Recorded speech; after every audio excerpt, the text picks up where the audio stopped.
ஒன்றும் இல்லைன்னு ஒருத்தர் எழுதி கொடுத்துக்கிறாரு. அதையே பற்றி 1 மணி நேரம் பேசினாங்களாம். ஸோ அந்த மாதிரி இப்போ வந்து மேடைக்கு போடும்போது நான் என்ன பேசுகிறேன்னு கேட்டாங்க. அருமையான ஒரு பேச்சை வந்துட்டு நம்ம வந்து கேட்டோம். ஐயாவை பற்றி நிறைய சொன்னாங்க. நான் இன்னைக்கு காலையில் அவசரமாக ஏதாச்சும் எழுதணுமே எழுதிட்டு இருந்தேன். இப்போ இன்னைக்கு நிறைய இன்புட் கிடச்சிருக்குது. நான் இன்னும் ஐயாவை பற்றி நிறைய படிக்க வேண்டி இருக்குது. ஸோ அதனால் வந்து நிறைய வார்த்தைகளை வந்து நான் விளையாடல உங்களை பற்றி சொல்லலை. அதனால் இப்போ நேரம் வந்து ஏற்புரைக்கு நம்ம போய் தான் நினைக்கிறேன். ஸோ இந்த புத்தகத்தோட எழுத்தாளர் இன்னைக்கு வந்து மரபு சார்ந்து எழுதுகிற ஆசிரியர்கள் ரொம்ப கம்மி. அதில் வந்து பார்த்தீங்கன்னா இன்னும் மரபு சார்ந்த காவியங்கள்லாம் நம்ம கருத்து கொண்டிருக்கோம். நமது காப்பியக்கோ இன்று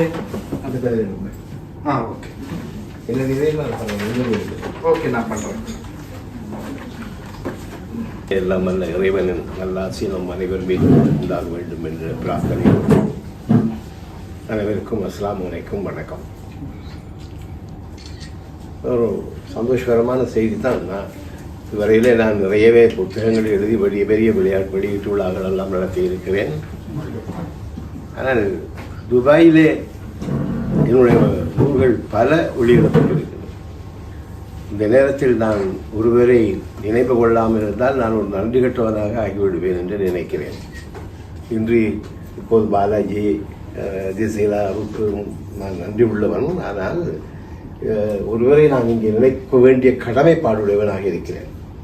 துபாய்க்கு என்னை அறிமுகம் செய்தவர் கல்யாண் பெண் ரஃபீக் அவர்கள். என்னுடைய நூல்கள் பல நூல்களை அவர் இங்கே வெளியிட்டு மிக பிரமாதமாக அந்த வெளியீட்டுள்ளாகளில் நடத்தினார். அந்த வகையிலே அவரை ஒரு முறை நான் இணைந்து கொண்டு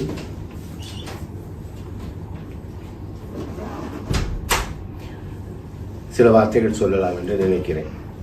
நான் ஒரு இலங்கையன், உங்கள் எல்லோருக்கும் தெரியும். ஆனால் இலங்கையை விட என்னை ஒரு இந்தியனாக ஆக்கிவிட்டீர்கள் இந்தியர்கள். இப்படி நான் சொல்லுவதற்கு காரணம் என்னவென்றால், நான் சின்ன கவிதைகள் எழுதி பத்திரிகைகளில் கொடுத்து பத்திரிகைகள் வந்தன. சில 2 நூல்கள், கவிதை நூல்கள் 2 வெளிவந்தன. ஆரம்பத்தில் காவியம் எழுதுகின்ற ஒரு எண்ணம் எல்லாம் எனக்கு இருக்கவில்லை. காவியம் என்ற போது நான் காவியங்களை ஏற்கனவே படித்திருந்து ராமாயணம் எல்லாம் படித்ததுனால எனக்கு பயம். காவியம் எழுதுறா சின்னவே இல்லையா, அது பெரிய முயற்சி இல்லையா, அதை பற்றி நான் கவலைப்பட நினைக்கவே இல்லை. ஆனால் என்னை காவியம் எழுத வைத்தது ஒரு இந்தியன். பன்னூல் ஆசிரியர் M.R. அப்துல் ரஹீமை எல்லாருக்கும் தெரியும் என்று நினைக்கிறேன். நான் என்னுடைய முதல் 2 நூல்கள் 2 கவிதை தொகுதிகளிலே ஒரு கவிதை தொகுதிக்கு அவர் ஒரு சாற்று கவி தந்திருந்தார்.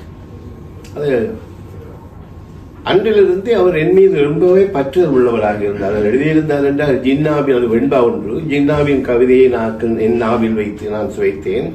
என் விந்தை சின்னேரம் போகும் முன் என் நாவும் சீர் அமுத துண்டமதாக ஆயிற்று. அப்ப அது அமுத துண்டாக என்னுடைய நாக்கு ஆயிற்று என்று எழுதியிருந்தார். நான் அடிக்கடி போனால் அவரை சந்திக்காமல் வருவதில்லை. அவரையும் எங்களுடைய பெரும்புலவர் ஷெரீப் அவர்களையும் சந்திக்காமல் வருவதே இல்லை. நான் முதல் எழுதிய காவியங்கள் உங்கள் நாட்டை சேர்ந்த சையத் முகமது ஹசன் அவர்கள், முந்தைய முஸ்லிம் அரசு நூலின் ஆசிரியராக இருந்தவர். அவர் தான் அவருடைய 2 நாவல்களை தான் நான் முதல் காவியங்களாக ஆக்கினேன். அது எப்படி என்றால் நடந்த நிகழ்வு அப்துல் ரஹீமோடு எனக்கு சம்பந்தம். இந்த காவியம் எழுத வைத்த பற்றி நான் சொல்ல வேண்டும் என்று நினைக்கிறேன். ஒரு நாள் நான் அவரை சந்திக்க போனால் அவர் என்னுடன் பேசிக் கொண்டிருப்பதில் அவருக்கும் ஒரு மகிழ்ச்சி, எனக்கும் நிறைய அறிவை அவருடன் பெற்றுக்கொள்ளக்கூடியதாக இருந்தால் இருப்பேன். ஒரு நாள் என்னுடைய ஏற்கனவே 2 நூல்கள், முத்துநகையும் பாலையில் பஸ்தம் 2 நூல்களையும் அவர் படித்திருக்கிறார். ஏனோ என் மீது அவர் கொண்ட நம்பிக்கை அவர் ஒரு நாள் சொன்னார். அவரும் அவருடைய தம்பி முஸ்தபா, கவிஞர் முஸ்தபா அவரிடம் அடுத்து நின்று கொண்டிருந்தார்கள். நீங்கள் ஒரு காவியம் பாட வேண்டும் என்றார். எனக்கு இது என்னப்பா, நம்ம ஒரு பெரிய ஒரு இரும்புட தலையில ஒரு பனம்பழத்தை தூக்கி வச்ச போல பெரிய சுமையில் இருந்தாலும் ஆகுமா? அப்படி அந்த பயம் உடனடியாக வந்து அவரிடம் கேட்டேன், என்னால் எழுத முடியுமா என்று கேட்டேன். அதே நேரத்தில் ஒரே நேரத்தில் கவிஞர் முஸ்தபாவும் அப்துல் ரஹீம் அவர்களும் ஆம் நீங்கள் எழுத உங்களுக்கால எழுத முடியுமா அப்படின்னு சொல்லிட்டாங்க. அரே இப்படி ஒரு சொல்லுகிறார்களே நாம் எழுதலாமா என்ற பயம் எனக்கு கொஞ்சம் இருந்தாலும் கூட சொல்லிவிட்டார்கள் என்பதற்காக எழுத வேண்டும் என்று நினைத்து கதையை தேடினேன். என்னுடைய ஆசிரியர் இலக்கிய உலகத்துக்கு அறிமுகப்படுத்துவர் S.D. சிவநாயகம் என்ற ஒரு தமிழ் அறிஞர். அவர் ஒரு பத்திரிகை ஆசிரியராக இருந்தார். பத்திரிகை உலகத்தின் ஜாம்பவான் என்று அவரை சொல்லுவார்கள். அவர் இல்லை என்றிருந்தால் இந்த இடத்தில் நான் இருந்திருக்க மாட்டேன். நான் தமிழை படித்தது என் தகப்பனிடம்தான். என்னை உருவாக்கியவர் அந்த இவ்வளவு புத்தகங்களும் சொன்னீர்களே இதெல்லாம் உருவாக வேண்டும் என்றது காரணமாக இருந்தவர் S.D. சிவநாயகம் அவர்கள் தான். அப்ப அவர் ஒரு காலத்தில் எனக்கு சொன்னார், நீங்கள் பாண்டியன் பரிசு மாதிரி ஒரு காவியம் எழுத வேண்டும் என்றார். அதை நான் அவ்வளவு தூரம் மனதில் கொள்ளவில்லை. அப்துல்லாஹி அவர்கள் சொன்னது நான் அதிக நேரம் எடுக்கிறேன்னா அப்ப அப்துல் ரஹீம் அவர்கள் சொன்ன உடனே எனக்கு ஒரு நம்பிக்கை வந்தது. அப்படியானால் என்னுடைய ஆசிரியர் சொல்லி இருந்தால் நீங்கள் இது எழுதுவதற்காக நீங்கள் கதை ஒன்றை நீங்கள் சிறுசுத்தை நீங்கள் எழுத வேண்டும் என்ற அவசியம் இல்லை. ஏற்கனவே பிரபலமாக இருக்கின்ற ஒரு நாவலையே நீங்கள் எடுத்து எழுதலாம் என்று. வழக்கமாகவே நான் என்னுடைய முதல் நாவல்கள் என்னுடைய நூல்கள் இரண்டையும் அச்சிட்டது சையத் முகமது ஹசன் அவர்களுடைய மில்லத் பிரசர் தான். அவர் என் மீது ரொம்ப அன்பு கொண்டிருப்பார். நாங்கள் அடிக்கடி போகலாம் குடும்பத்தோடு. நான் இவையெல்லாம் எங்கேயும் போறதில்லை, பயம் என்ன ஆகிட்டாலும் பக்கத்தில் ஆள் வேணுமே. அதனால இளமை காலத்திலையும் அவை இருந்து எப்போவுமே நான் அவை இல்லாமல் போவது இல்லை. அப்ப ஒரு நாள் நாங்கள் போயிருக்கும் போது அவர் சில நூல்களை எங்களுக்கு அடிக்கடி தருவார். அப்போது அவருடைய மஹஜபீன் என்ற நூலையும் தந்திருந்தார். இவர் எப்போதுமே இரவைக்கு 12 மணி கண்ணாடியை கட்டுறது நான் தான் இந்த பொம்பை கண்ணுல. அது விதியா போயிட்டு இப்பவும் அப்படிதான். ஏண்டா இரவைக்கெல்லாம் வாசிப்பா. இந்த உள்ள ஆங்கில நாவல்கள்ல பெரும்பாலான நாவல்களின் பொண்டாட்டிக்கு தெரியும். அவர் அப்படி வாசிக்கிற பழக்கம் உள்ளவர்.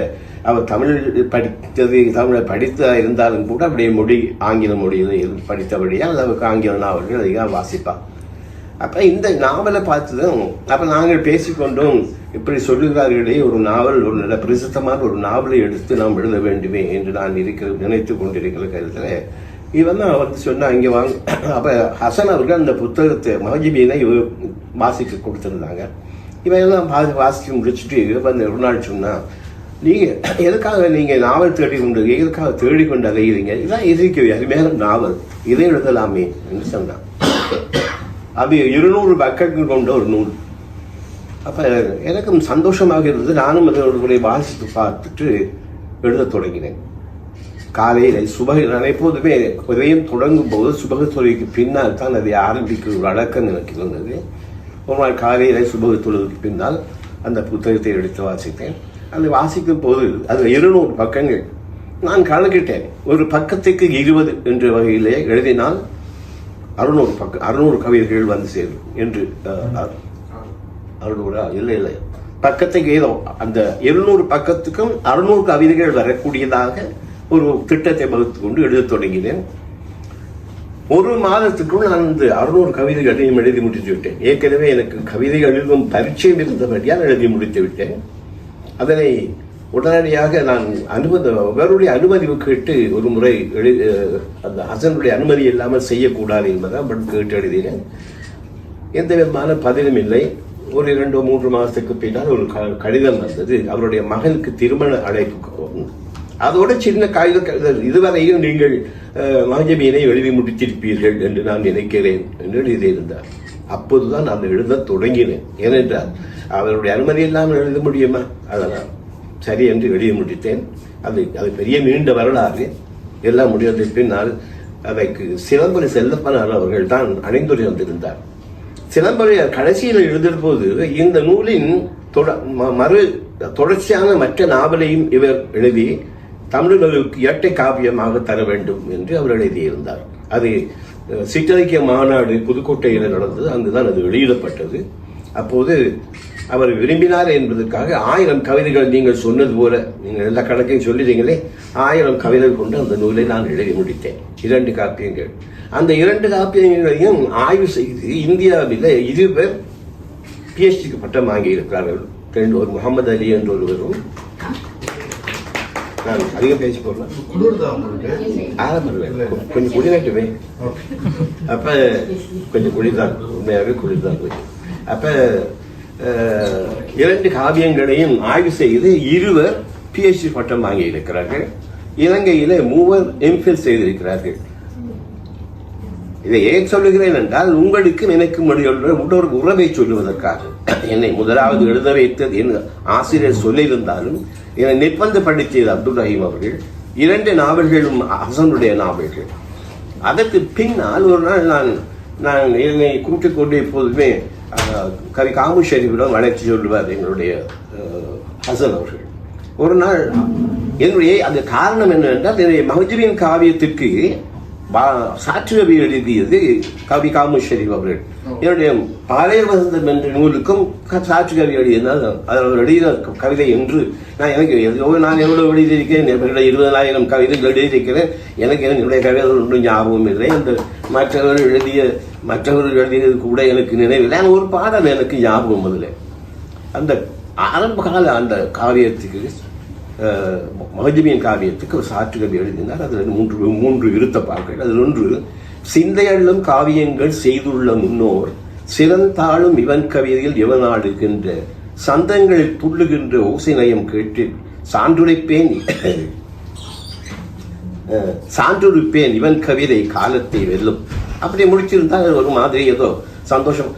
மட்டுமல்ல, முந்து புகழ் சொல்லல்ல முற்றுகை மீது உண்மை முத்தமிழ் வித்தகன் ஜின்னா ஷெரீஃபுத்தீன் வாழ்வு என்று எழுதியிருந்தார். அவ்வளவு ஒரு பெரும்புலவர். அவரை நான் போய் சந்திப்பது ஒரு தகப்பனை பார்த்து சந்திக்க போது மிக உரிமையோடு நான் அவரோட பழகுவேன், பேசுவேன். அவரும் பேசுவார். ஒரு நாள் கேட்டார், நானும் ஹசன் அவரோட போயிருந்தேன். அவர் இப்படிதான் கேட்டார், என்ன பண்றாய் என்று கேட்டார். அவர் பூமியில தான் ஒரு அறையில இருப்பார். அந்த அறையில் இருந்தபடி என்ன பண்றாய் என்று கேட்டார். ஒன்றும் பண்ணல. அப்ப ஒரு நாள் இந்த கண்ணாடியை கொஞ்சம் பணிச்சு விட்டு பார்த்து விட்டு, என்ன ஒன்றும் பண்ணாம சும்மா இருக்கிறேன் என்று கேட்டார். என்னத்தை செய்யுது எனக்கு கொஞ்சம் அந்த உரிமையில் நான் என்னத்தை செய்ய சொல்றீங்க என்று. ஒரு காவியம் பாடுன்றார். நான் சொல்லி இதை பற்றி பாடுறேன், நூஹ் நபியை பற்றி பாடு அப்படின்னு சொன்னார். அப்ப நான் எனக்கு ஏற்கனவே குரான் பழக்கம் இருந்தபடியா நான் அவருக்கு சொன்னேன், நூஹ் நபியை பற்றி குரான் கொஞ்சம் தானே இருக்குது அப்படின்னு சொன்னேன். அதுக்கு அவர் சொன்னார், கொஞ்சத்தை வைத்து பிரித்து எழுதுபவன் தான் புலவன், நீ எழுது என்றார். அதுக்கு பின்னால் என்ன பேசுவது? அப்ப நான் ஒரு கவிதை, அந்த பிரளயம் கண்ட பிதா என்றால் 2வது தந்தை என்று சொல்லுவது நூஹ் நபியை தான். ஆதம் அலைஹிஸ்ஸலாத்தை 1வது தந்தை, 2வது தந்தை என்று நூஹ் நபியை சொல்லுவார்கள். பிரளயம் கண்ட பிதா என்று ஒன்று எழுதி முடித்தேன். அது கவி காமு ஷெரீஃப் அவர்கள் சொல்லி நியூ காலேஜுக்கு எனக்கு முன்னாடி மிக தொடர்பு இருந்தது என்று அங்குள்ள பேராசிரியர்கள் எல்லாம் எனக்கு மிக பழக்கமானவர்கள். அப்போது இருந்த மேஜர் பற்றி பலரை எனக்கு நல்லா தெரியும். எங்களுடைய அகமது வரைக்காரர்கள் அங்கு பேராசிரியராக இருந்தால் பல நாள் பார்க்க போவேன்.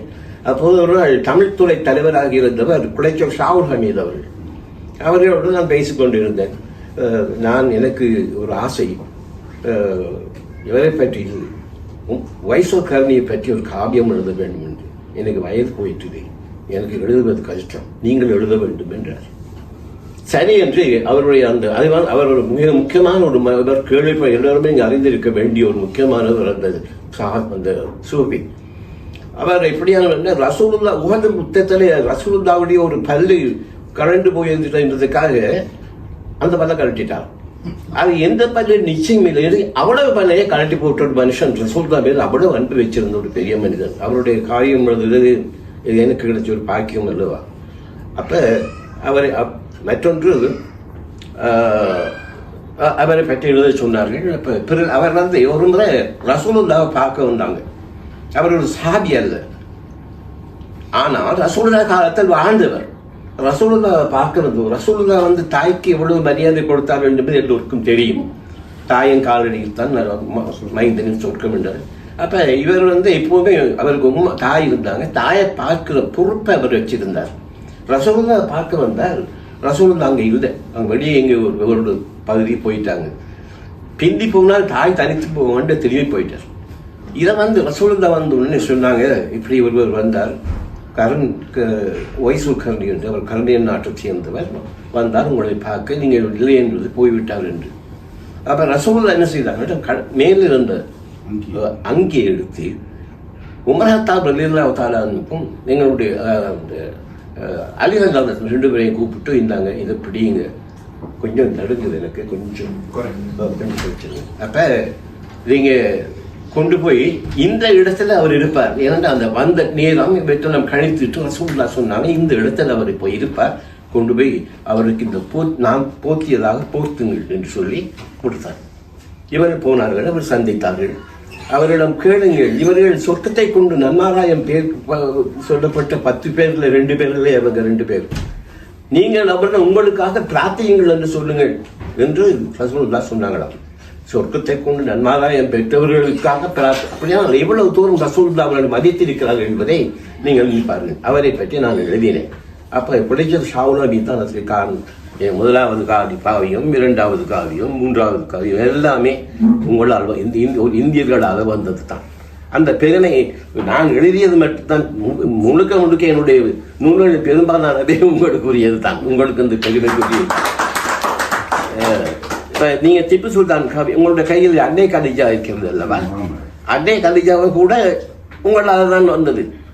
ஒரு முறை என்னுடைய தந்தையாரின் நூல் வெளியீட்டு விழா ஒன்று நடந்தது இங்கே. அந்த விழாவுக்கு நான் நினைக்கிறேன் தம்பியும் வந்திருப்பார், நீங்களும் வந்திருந்தார். ஆமாம், வந்திருந்தார். அதற்கு பிரதம விருந்தினமாக வந்திருந்தவர் எங்களுடைய இந்த நூலிலே அவருக்கு தான் சமர்ப்பணம் செய்திருக்கிறேன். இந்த நூல் அவருக்காக சமர்ப்பணம் செய்யப்பட்ட நூல். டாக்டர் இக்பால் இவர் சீஃப் கெஸ்ட் வந்திருந்தார். அப்போ எல்லாம் விழா நடந்து கொண்டிருக்கிறது. முடிய போகும் தருவாயில் அவர் எழுப்பி பேசினார். அதுவரையில் 10 காவியங்கள், நான் அதிகமாக பேசுறேன்னா சொல்லிடுங்க, நான் நிப்பாட்டிடுவேன். அப்போ அவர்கள் நான் 10 காவியங்கள் 10 காவியங்கள் எழுதியிருந்தேன். அப்போது இதுக்கு பிறகு காவியம் எழுதுறது வேலையெல்லாம் தேவையில்லை, அது ரொம்ப கஷ்டமான வேலை. அதுக்காக அர்ப்பணிப்போடு எவ்வளவு நாள் கால் வீங்க நான் உட்கார்ந்து எழுதுவேன். என் பொண்டாட்டிக்கும் அதனால கரைச்சல் பக்கத்தில் இருந்து சில தகவல்களை இதில் இருந்து டவுன்லோட் பண்ணி எழுத்து கூட இருந்து தான் நான் அதை செய்வது வழக்கம். எனக்கு நிறைய எனக்கு எழுத்துக்கு மிக முக்கியமான பங்களிப்பு செய்வது தான். நான் இப்போ என்ன சொன்னேன்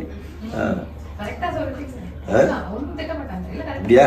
அப்ப அந்த நேரத்தில் எங்களுடைய வெள்ளம்ஜி இக்பால் அவர்கள் எழுப்பி, அவர்கள் சீஃப் கெஸ்டாக வந்து எழுப்பி சொன்னார்கள், 10 காவியம் எழுதிவிட்டீர்கள், 11வது காவியமாக நீங்கள் எழுத வேண்டும் என்றார். நான் இதுவரையில இனிக்கு பிறகு 10 போதும் என்று ஒரு 10 ஒரு வரையறை இல்லையா விரிச்சிட்டேன்.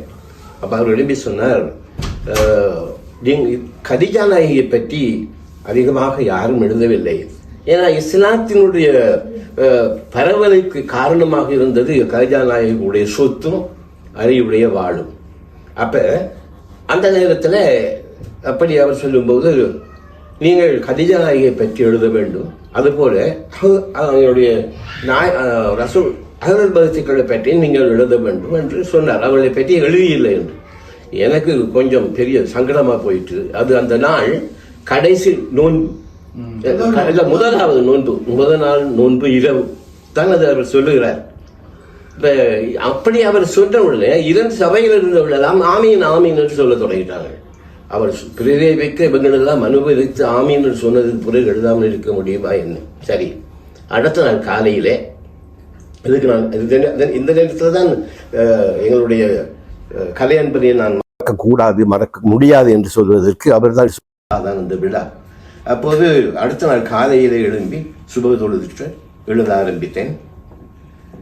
ஒவ்வொரு 100 கவிதையும் எழுதி நான் அதற்கு அனுப்புவேன், இவருக்கும் அனுப்புவேன். அப்ப பாஷாவும் அவங்க 2 பேரும் அவங்க குடும்ப உறவு உள்ளவர்கள் இல்லையா, அவர் தான் அவரை அறிமுகப்படுத்த அவரும் ஒரு காரணமாக இருந்தவர். 100 கவிதைகள் எழுதி அனுப்பி கொண்டே இருந்தேன். அது மொத்தம் 1200 தொகை. அப்ப எழுதி அனுப்பி கொண்டே இருந்தேன். தலைநோம்பில் இருந்து கடைசி நோன்பு இதுக்கிடையில 2 முறை அவங்க 2 பேரும் என்ன பார்க்க வந்துட்டாங்க. பார்க்கறதுக்கு இவங்களுக்கு இவங்க சந்தேகப்பட்டுறாங்களோ ஒன்று சேர்த்தால் நான் அந்த கவிதைகள் 100 அனுப்பிட்டே இருந்தேன். கடைசியில் அடுத்த நாள் பிறநாள் இன்று நாள் இரவு 1400 கவிதைகளையும் எழுதி முடித்து விட்டேன். ஒரு மாதத்தில் எழுதி முடித்தேன். இதை எழுதி முடித்ததும் அந்த நாள் அவர் சொன்ன நேரத்தில் அவர் சொன்னார், நீங்கள் எழுதி முடித்தால் இந்த நூலை நானே வெளியிடுவேன், அத்தனை இதுவும் என்னுடைய குறிப்பில் தான் என்று சொல்லினார். நான் அதை பெருசாக இதுக்கு முதலெல்லாம் என்னுடைய சொந்த பணத்தில் தான் நான் புத்தகம் எழுதி யார்கிட்டையும் இதையும் வாங்கி செய்யவில்லை. அவர் சொன்னதுவே அது சொன்னது போலவே முதல்ல பிறநாளுக்கு அடுத்த நாள் ஏதோ நான் அந்த புத்தகத்தை அவரிடம் கொடுத்தேன். இந்தியாவுக்கு அனுப்பி இப்போது அவர்கள் எங்களுடைய நண்பர் கொண்டு வந்து அவங்கள்ட்ட இந்த புத்தகத்தை எழுதி முடித்தேன், இதை இந்தியாவுக்கு அனுப்பி அவருடைய சொந்த செலவிலேயே அதை பதிவு செய்து, அது மட்டுமல்லாமல் துபாயில், இந்தியாவில், இலங்கையில் 3 இடத்திலும் பெருவிழா எடுத்தார். இலங்கையில் பெருவிழா எடுக்கலாம் என்னுடைய பொருளை செலவழித்து தான் செய்ய வேண்டியது தானே. நான் அப்படித்தான் இதுவரையில் செய்து கொண்டிருந்தேன். அவர் அறிவித்தார், நீங்கள் ஒரு செப்பு சந்தம் கூட இதுக்காக செலவு செய்யக்கூடாது, இந்த விழாவுக்கான காசு அத்தனையும் நானே தான் செய்ய வேண்டும் என்று. இந்த விழா எடுத்த இடங்களும் கூட தம்பிக்கு தெரியும், முக்கியமான இடங்களில் இருந்து எடுத்தோம். பெரும் மக்கள் எல்லாம் அழைத்து அதை செய்தார்கள். இந்தியாவிலும் இலங்கையிலே நான் செய்ய போகிறேன் என்ற போது நான் விழாவுக்கு முதலிலேயே 1,15,000 ரூபாய் பணத்தை எனக்கு அனுப்பி வைத்திருந்தார், நீங்கள் விழா செய்வதற்கான தொகை இது என்று. இப்படியான மனம் எத்தனை பேருக்கு வர முடியும்? அப்படியான ஒருவரைக்கு நான் இந்த நூலை நான் சமர்ப்பணம் செய்வது தகுதியானவரா இல்லையா? தகுதியானவர் தானே. அது மாதிரி. ஆனால் அது மட்டுமல்ல, இவர்கள் தாய் தகப்பன் பேரிலும் நான் ஒரு நூலொன்று நிறைய பிரார்த்தனைகள் இறையருள் வேட்டல் என்று ஒரு நூல் செய்து அவர்களுக்கு நான் சமர்ப்பணம் செய்தேன். அன்பானவர்களை, இதையெல்லாம் ஏன் சொல்லுகிறேன் என்றால், என்னுடைய திப்பு சுல்தான் காவியமும் ஒரு வரலாறு தான். அதை எழுத சொன்னது உங்கள் நாட்டை சேர்ந்த ஈரோட்டை சேர்ந்த ஜமால் முகமது சொல்லித்தான் அதை எழுதினேன். அதற்காக நான் நிறைய பணம் செலவு செய்து நான் மனைவி மக்கள் எல்லாம் சேர்ந்து மைசூர் அங்கெல்லாம் போய் ஸ்ரீரங்கப்பட்டினம் எல்லாம் போய் கிட்டத்தட்ட 20 நூல்களை படித்து இந்த sword of Tipu Sultan and tiger of Mysore அதெல்லாம் எனக்கு அந்த இக்பாலை அவரே இருந்தார் அந்த ஈரோடு ஜமால். அதுபோல் 20 நூல்கள் எல்லாம் படித்தால் அதை எழுதி முடித்தேன். இப்படி ஒவ்வொன்று செய்வதற்கும் காரணமாக இருந்தவர்கள் நீங்கள் எழுத்தான். எனவே இதில் என்னை விட பெருமைப்பட வேண்டியவர்களும் மகிழ்ச்சி அடைய வேண்டியவர்களும் நீங்கள் தான். இது உங்களுக்கு தான் செய்து, உங்களுடைய சொத்து, என்னுடையது அல்ல. எனவே அது பின்னால் இந்த உமர் ஹத்தாபை பற்றி என்னுடைய மக்கள், என்னுடைய மூத்த மகனும் அடுத்த மகனும் சொன்னார், பாப்பா நீங்கள் எப்படியெல்லாம் எழுதியிருக்கிறீங்க, உமர் ஹத்தாபை பற்றி ஒரு புத்தகம் எழுதுகிறோம் அவங்க சொன்னாங்க என்றதுக்காக அதை எழுதினேன். ஆயிஷா நாயகியை பற்றி எழுதுவதற்கு என்னுடைய மனைவியுடைய பேரும் ஆயிஷா தான். எனக்கு பக்கபலமாக இருக்கிற அந்த ஆயிஷாவை பற்றி எழுத வேண்டாமா? அதனால் நான் எழுதியது என்னுடைய மனைவியை பற்றியே இல்லை, நான் ரசூலுல்லாஹ்வுடைய மனைவியை பற்றி எழுதினேன். எனக்கு ஒரு மன திருப்தியும் மகிழ்ச்சியும் தந்த நூல்கள் இந்த 2 நூல்கள். எல்லா நூல்களும் எனக்கு நான் பெருமைக்காக சொல்லவில்லை, உங்களுக்கு உரிமையானது இவைகளத்தினுடைய எழுத்துக்கள் எல்லாம் என்று சொல்வதற்காகத்தான். என்னுடைய இலங்கையில் உள்ளவங்கள் இன்னும் யாருமே என்னை இதை எழுதுங்கள் என்று யாரும் சொல்லவில்லை, என்னுடைய ஆசிரியரை தவிர. மற்ற எவருமே இவரை பற்றி ஒன்று எழுதுங்கள் என்று சொன்னது கிடையாது. நானே உங்களுடைய இந்தியர்கள் சொல்லி தான் இதெல்லாம் எழுதினேன். அதனால் இதற்கு பொன்னான விளக்காக இருந்தாலும் தூண்டுகோல் வேண்டும் அல்லவா? தூண்டுகோல் அத்தனையும் நீங்கள் தான். அதனால் தான் சொல்லுகிறேன், இந்த நூல்கள், நான் எழுதிய நூல்கள் பெரும்பாலான நூல்கள் உங்களுடையது, உங்களுக்கு சொந்தமானது. அந்த வகையில் நான் மிகவும் சந்தோஷப்படுகிறேன். இப்போது இதுவரையிலே 14 காவியங்கள் இதோடு சேர்த்து வந்துட்டுது. இப்போ சும்மா இந்த மேடையில் ஆடின கால் ஆடாமல் இருக்காது, ஆடிக்கிட்டு தான் இருக்குது. எனக்கு சும்மா இருக்க வழி இல்லை, எதையாவது எழுத வேணும் போல். அந்த நேரத்தில் தான் எனக்கு நினைவுக்கு வந்தது ஈசா நபி அவர்களை பற்றி. ஈசா நபியை பற்றி அவர்கள் பேசினார்கள். ஈசா நபியை பற்றி எழுத வேண்டும். ஏற்கனவே கண்ணதாசன் உடைய இயேசு காவியத்தை பற்றி நீங்கள் அறிந்திருப்பீர்கள். நான் ஈசா நபியை பற்றி எழுத வேண்டும் என்று நினைத்தபோது இயேசு எனும் ஈசா நபி காவியம் என்று இதில் எழுதி முடித்து விட்டேன். இப்போது அச்சுக்கு தயாராக இருக்கிறது. அதுதான் இவர்கள் தான் செய்ய போகிறார்கள் என்று சொன்னார்கள். நல்லது, செய்யட்டுமே. என்னுடைய வேலை எழுதுவது தான். இந்த வகையில் என்னுடைய வாழ்க்கையிலே நான் இலங்கையிலே பிறந்தவனாக இருந்தாலும் கூட நான் உங்களுக்கு தான் சொந்தம். என்னை வளர்த்து கொண்டிருப்பவர்கள் நீங்கள் தான். உங்களால் தான் நான் நடந்து கொண்டிருக்கிறேன், எழுதி கொண்டிருக்கிறேன். இது 15 காவியங்கள் இதுவரை எழுதியாயிற்று. கிட்டத்தட்ட மொத்தமாக என்னுடைய மற்ற நூல்களில் இருக்க கவிதைகளையும் சேர்த்து பார்த்தால் கிட்டத்தட்ட 20,000 செய்யுள்கள் நான் இதுவரையில் நான் எழுதியிருப்பேன். காவியங்கள் மட்டுமே 16,000 செய்யுள்களுக்கு அதிகமான செய்யுள்கள் காவியங்கள். இந்த 15 காவியங்களுக்கும் 16,000 செய்யுள்களுக்கு அதிகமாக எழுதியிருக்கிறேன். அத்தனை மரபு கவிதைகள் தான், ஒன்றும் புது கவிதை இல்லை. ஆனால் மற்றது ஆரம்ப காலத்தில் என்னுடைய எழுத்துக்களை என்னுடைய கவிதைகளை வாசிப்பதற்கு கஷ்டப்படுவார்கள் என்றால் அந்த அந்த இளம் வயதிலே கொஞ்சம் திமிர் இருந்தது. எங்களுக்கு இலக்கணம் தெரியும் என்று அந்த திமிரில் கடுமையாக சொற்களை புணர்த்தி எழுதி பழகி எனக்கு பின்னிட்ட காலத்தில் இலகுவான முறையில் எழுத வேண்டும், மற்றவர்களுக்கும் புரிய வேண்டும் என்றதுக்காக எழுத இந்த காவியங்கள் எல்லாம் நீங்கள் சும்மா கதை வாசிக்கும் போது வாசித்து கொண்டு போயிடலாம். அந்த வகையில் ஏற்பாடு செய்திருக்கிறேன். இதை நான் இவ்வளவும் பேசுவதற்கு காரணம், இப்போது கூட வெளியீட்டு விழாவை நீங்கள் தான் செய்கிறீர்கள். எங்களுக்கு ஒன்றும் தந்துடாதீங்க, எல்லா பெருமையும் நீங்களே எடுத்துக்கிட்டீங்க. அதை தருவதிலே நானும் பெருமையும் சந்தோஷப்படுகிறேன். இன்ஷா அல்லாஹ் கூடிய விரைவிலே ஈசா நபி காவியம் வெளிவரும் என்று நான் நினைக்கிறேன். அது எல்லாம் எழுதி நான் பாரதி கொடுத்துட்டேன். ஒரே ஒரு நாகூர் ரூமி அவர்களுடைய வாழ்த்துறை ஒன்றுக்காக அதை சரியான முறையில் எங்களுக்கு அது மாற்றி எழுதக்கூடிய கஷ்டத்தில் இருந்து கொண்டிருக்கிறோம் என்று நினைக்கிறேன். ஜெசிலதான் முதல் முறை வந்தது முயற்சித்தா வேறு 2 இதுகளை செய்து தந்துட்டு போனால் அவன் இதுக்கு என்ன செய்தாவோ எனக்கு தெரியலை. செய்யட்டுமே. மற்றது எனக்கு 4 குழந்தைகள், 3 ஆண்கள், 5 குழந்தைகளிலே 1 காலமாயிற்று. 4 குழந்தைகள், 3 ஆண்கள், 1 பெண். அந்த அது என்னுடைய சொந்த பிள்ளைகள். ஆனால் இந்தியாவில் எனக்கு நிறைய பிள்ளைகள். என் மக்களே பொறாமைப்படுகிறார்கள். அவர்களை பார்த்து எல்லோரும் என்னை பார்த்து வாப்பா பாப்பா என்று சொல்றாரு. இலங்கையில் சில தமிழ் பிள்ளைகளே எனக்கு இந்த அப்பா அப்பா அவர்களும் பாப்பா என்று தான் சொல்லுவார்கள். அப்படி இங்கே வந்தால் நிறைய நான் வாப்பா, பலருக்கு நான் இப்போ வாப்பா. எனக்கு கிட்டத்தட்ட 100 பிள்ளைகளாவது இப்போது இருக்கிறது நான் நினைக்கிறேன். எல்லோருக்கும் தகப்பனாக இருக்கிறேன். இந்த நிகழ்ச்சியை நீங்கள் ஒழுங்கு செய்து ஒரு அழகாக நடத்தினீர்கள். நண்பர் அபு தாயிர் அவர்கள் ஏற்கனவே செய்த ஒரு விஷயத்தை என் மனைவிக்கு நினைவு காட்டினேன். நான் 30க்கு அதிகமான நூல்கள் செய்திருக்கிறேன்.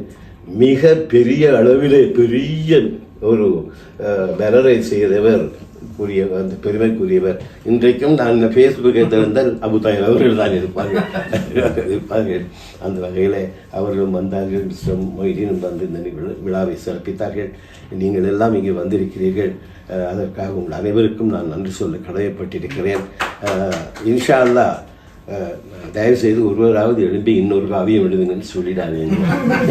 இப்போது வயது போய்விட்டது. இப்போது தெளிவான சிந்தனையோடு நான் இருக்கிறேன். ஆனால் இன்னும் எவ்வளவு காலத்தில் தெளிவான சிந்தனை இருக்கும் என்று எனக்கு தெரியாது. அப்ப அதனால அதுக்காக நான் இனிமேல் காவியம்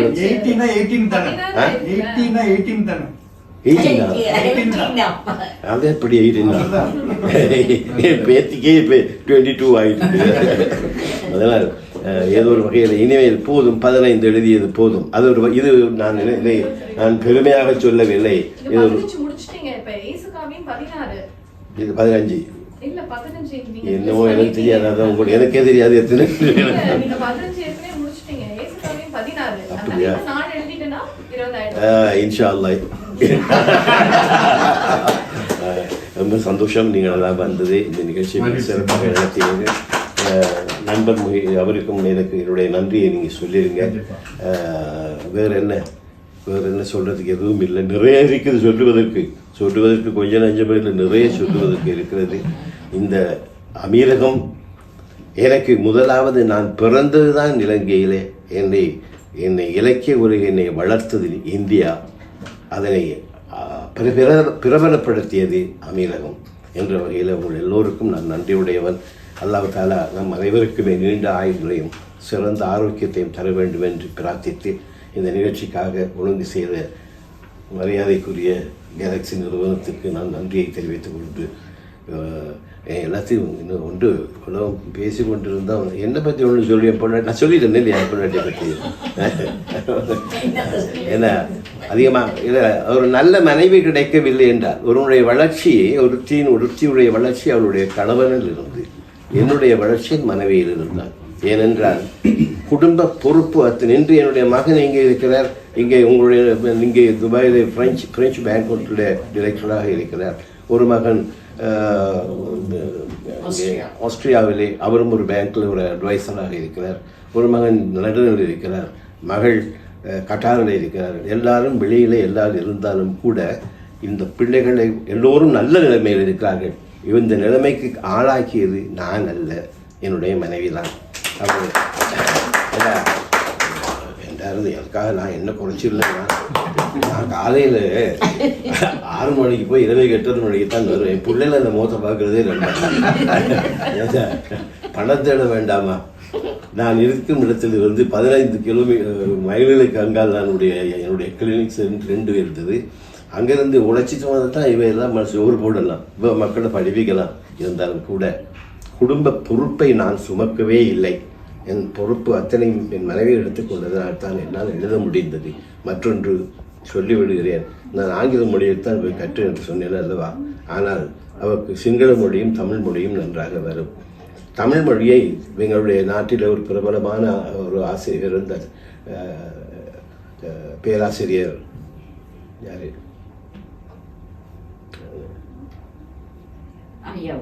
பேராசிரியர் சிவத்தம்பி.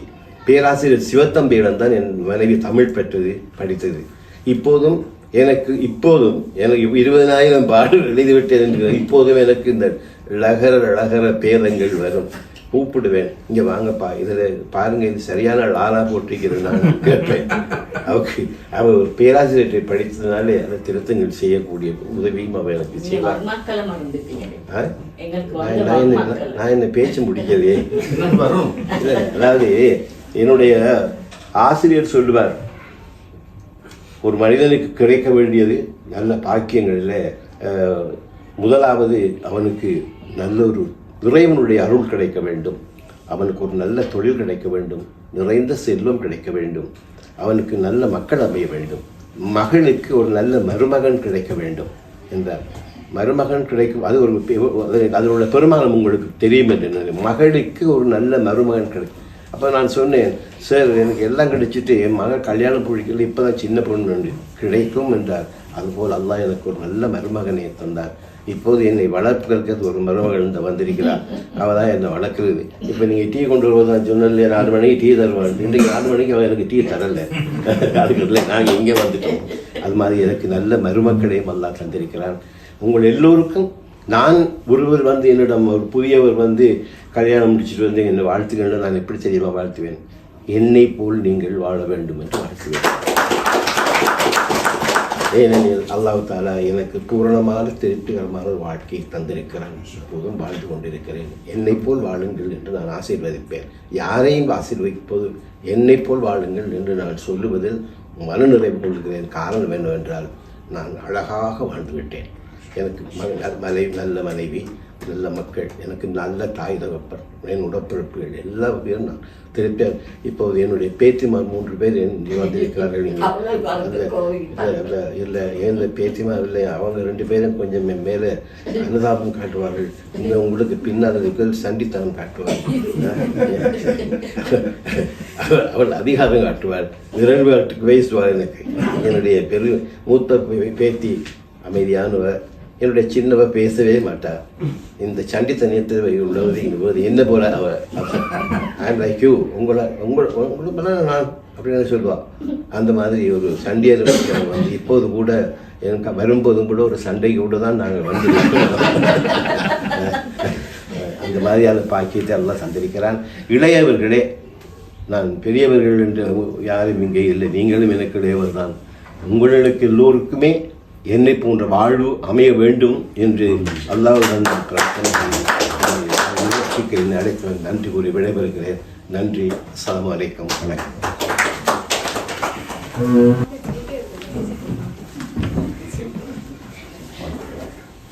நல்லது, இந்த பொன்னாடை கொண்டு வந்தீங்க.